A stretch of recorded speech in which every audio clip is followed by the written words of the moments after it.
E qual que é o mais gênio, você acha? O cara que você fala assim, puta, esse falou um negócio pra mim que eu pensou fora da caixinha aqui. É porque, assim, a grande realidade é que a maioria desses aí, eles não se envolvem com treino, né. Uhum, Por exemplo, o Andrew Wu, né, foi um cara com quem eu trabalhei, ele é o coach do Natália Coelho, né, ele foi quem profissionalizou o Hunter Labrado, enfim. Ele não trabalha com treino, o Chris Aceto não trabalha com treino, o Spin não trabalha com treino, o Jordan Peters e o Matt Jensen trabalhavam com treino.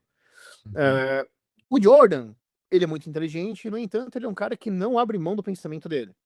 Eu não gosto disso, porque não só ninguém tá sempre certo, quanto não importa quanto você acredite em uma coisa, simplesmente não vai funcionar pra todo mundo. Pra todo mundo, E exato. ele se mostrou né. O Stefan também trabalhei e ele é um cara muito gente boa. Eu acho que quem mais me ensinou, né, eu acho que eu consigo separar umas classes, por assim dizer, né. Quem Uhum. mais me ensinou em termos de nutrição foi o Chris Tuttle, com certeza, né.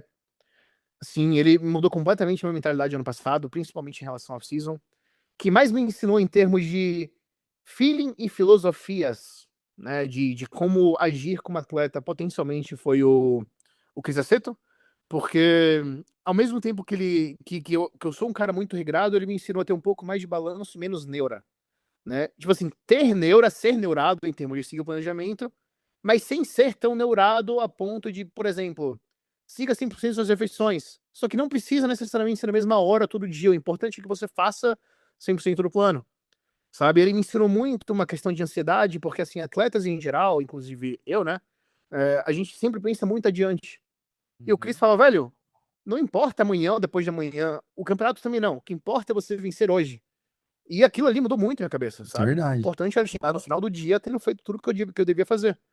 E aí, quando a gente olha para o nosso físico atual e faltam 11 semanas para o campeonato, muitas vezes a gente acha que é pouco tempo, quando na verdade é tempo pra caramba, porque 11 semanas significam uma X quantidade de dias. Então é bastante coisa. E a gente às vezes não tem essa concepção, né.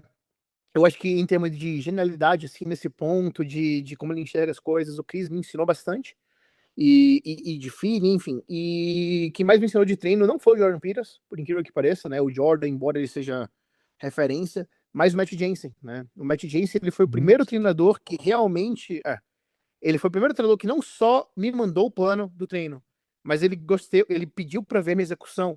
E foi naquele ponto que, assim, toda a teoria que eu tinha, que eu carregava de Jordan Peters, que as pessoas tanto pregam de low volume e tudo isso aí, que de fato eu acredito que seja a base, mas a execução daquilo ali importa mais do que a teoria em si. E o Matt me Uhum. mostrou isso, sabe, porque ele pedia vídeos da minha execução, mostrava como que eu estava treinando, mostrava a série em si, e achava que estava sendo eficaz, né, uma série de 5 repetições, quando não estava, porque eu aguentava muito mais. Então, se a gente pega outros esportes e a gente bota um coach de outros esportes, eu acho que o Matt foi quem mais eu conseguiria fazer essa analogia, porque coach de bodybuilding, ele te passa o plano e tchau, sabe. O Matt, ele foi quem passava o plano, mas quem queria se assegurar que a execução estava sendo feita da maneira correta. Não que eu estava só seguindo a dieta, mas que eu estava vivendo a dieta. Não que eu estava só seguindo o treino, mas que eu estava realmente vivendo a filosofia daquele treino, sabe.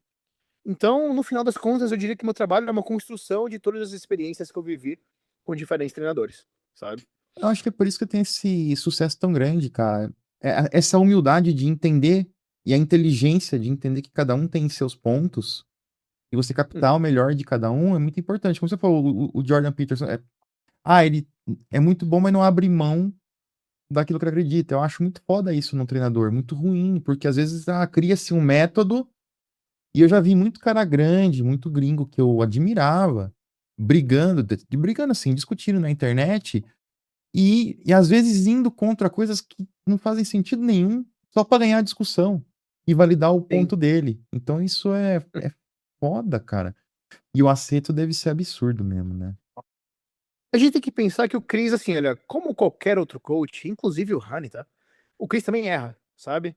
Sim. Só que o Chris, ele tem uma coisa que ninguém tem até então, que são 30 anos ou mais de experiência, pô. O Chris Aceto, ele é coach da época que nem existia WhatsApp, sabe? Né, o WhatsApp é muito. Enfim, ele é coach há, tipo, coisa de 30 anos, então o que ele viu na prática, nenhum de nós viu ainda, né? Então, assim, porra, eu posso pegar pra você um menino agora, né, um influencer, algo assim, que talvez tenha um entendimento teórico, científico, mais, né, mais, como é que eu posso dizer, melhor, entre aspas, Uhum. do que o Chris. Né? Tem uma enciclopédia na cabeça de teoria, de ciência que o Chris não tenha. Só que ninguém que começou agora, por mais inteligente, por mais que fale de maneira mais formal possível online, tem a experiência que ele tem. Exato. Entende? Mas é por isso que eu sempre digo, eu não acredito que exista o melhor coach do mundo, o melhor coach isso e aquilo. Eu acredito que existe o melhor coach para você, né? E eu Concordo. mostro isso na minha prática, te falando assim, olha, o Matt foi um excelente coach em uma parte X, mas faltou em parte Y. O Chris a mesma coisa, sabe? Então, né, é por isso que eu nunca gosto de me referir a mim mesmo como o melhor, né? Eu entendo que, assim, eu tenho um certo currículo, eu tenho uma certa bagagem e ter o entendimento de que eu ainda tenho muito a melhorar, né? Que cada competição de atleta meu eu aprendo um pouco mais, a cada erro eu aprendo um pouco mais, vai fazer com que eu continue evoluindo, né? E hoje eu posso ser o melhor coach atual pro Lucas, mas talvez eu não seja o melhor coach para outra pessoa. E por assim vai, entende? Concordo, cara, concordo muito, não tem o que pôr nem o que tirar.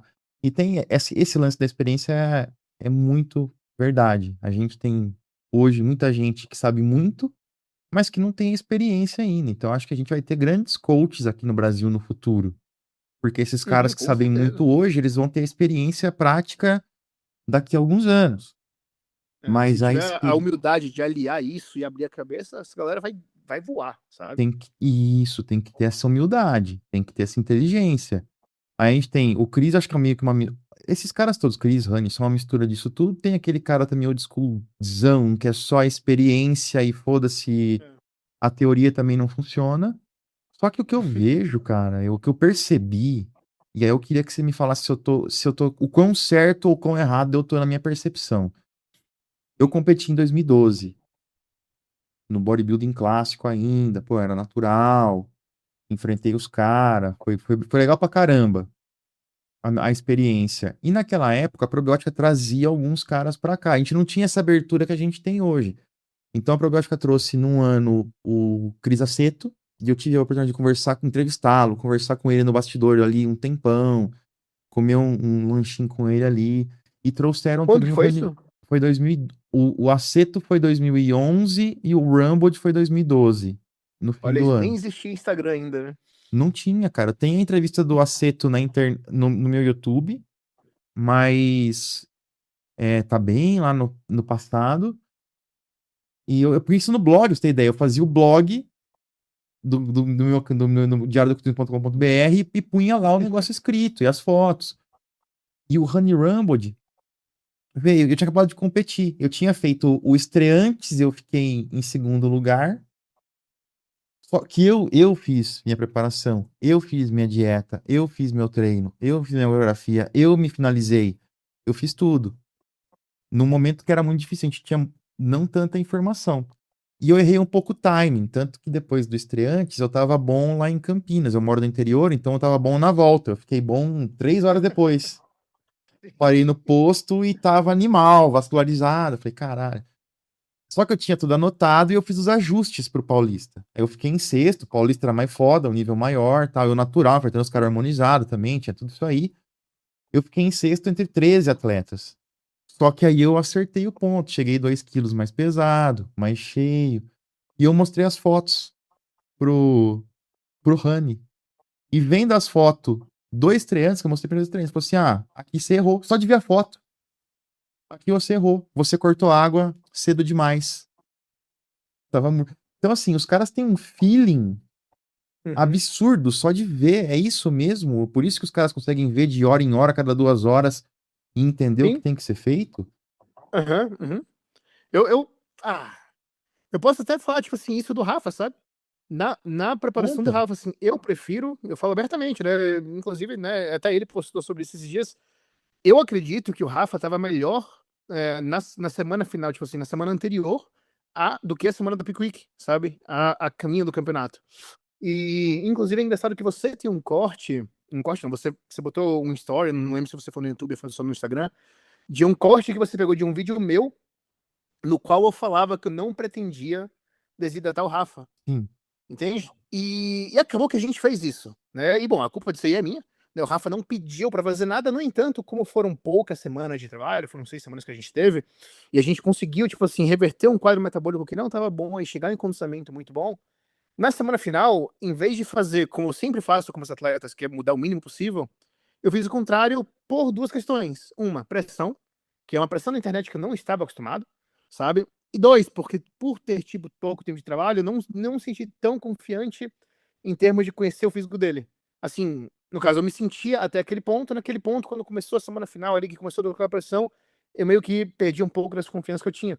E devido a isso, eu pedi muita informação dele do que ele havia feito em preparações passadas, sabe? E aí nessa eu tentei aplicar um pouco daquilo ali e meio que perdi a mão e não foi da maneira como gostaria. Mas eu consegui ter essa concepção, sabe? Que assim, durante a preparação, eu via ele com o físico hidratado, né? Com o físico normal, e é por isso que eu falava nos meus vídeos, né? Depois eu fiquei tão. Uhum. Minha cabeça pesou tanto de não ter seguido os meus próprios instintos da maneira como eu gostaria. Se eu não tivesse manipulado, né? De maneira como talvez ele tivesse feito no passado, e talvez no passado tivesse dado certo, potencialmente teria sido um físico ainda melhor, sabe? E tanto é que eu digo assim, eu tenho vídeos, eu tenho fotos, inclusive acho que eu até te mandei na época, do Rafa na pintura. Na pintura. Tipo assim, tipo, coisa de 2 a 3 horas de subir no palco. E tava no ponto perfeito, sabe? Lindo. Assim, um glúteo que eu nunca vi no Rafa, enfim, um físico foda. E aí, coisa de 2 horas, o físico muda assim, sabe? Devido a manipulações que talvez, se não tivessem sido feitas, não tivesse mudado tão rapidamente. Entende?